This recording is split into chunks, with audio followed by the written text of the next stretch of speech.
In the early years of the 20th century, the United States faced a crossroads of tradition, values, and emerging modernity. By 1920, after years of heated debate, the nation embarked on a radical experiment.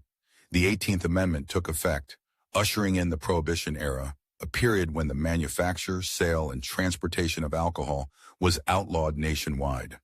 The idea behind this sweeping legislation was simple: eliminate alcohol and many societal ills, such as crime, poverty, and the breakdown of families, would follow it into oblivion.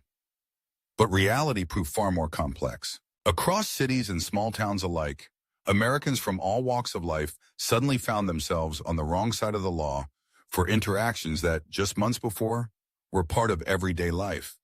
The intention was clear. Lawmakers and advocates held a steadfast belief that without access to alcohol, the very fabric of American society would improve.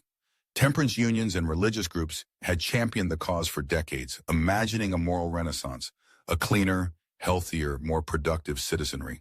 However, banning something does not guarantee compliance, especially when what is banned has deep cultural roots and remains in high demand.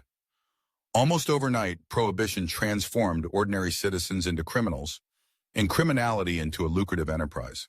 While police forces and federal agents raced to enforce the new laws, entrepreneurs, many of them with criminal leanings, saw opportunity. In hidden basements, unmarked townhouses, and country barns, illegal distilleries and breweries multiplied. Speakeasies, secret bars that required a whispered password for entry, flourished in cities, hosting jazz, dancing, and a rebellious spirit that defined the era. Organized crime syndicates rose to unprecedented power. Figures like Al Capone became infamous, their fortunes built on the illicit trade in booze.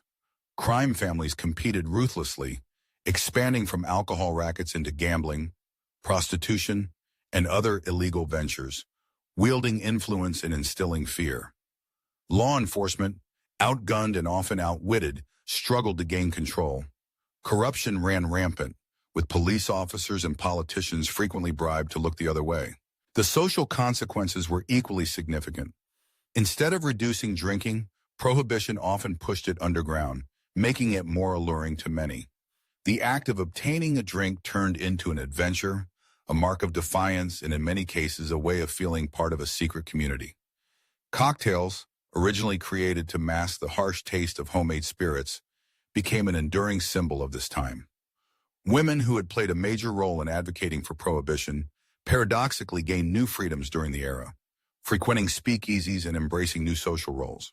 Health hazards multiplied too, as people consumed bathtub gin and moonshine of unknown potency, sometimes laced with dangerous or poisonous substances. Medical emergencies and deaths from tainted alcohol became distressingly common, a dark side to the attempt at moral reform. After 13 tumultuous years, with crime increasing and public opinion shifting, Prohibition finally met its end.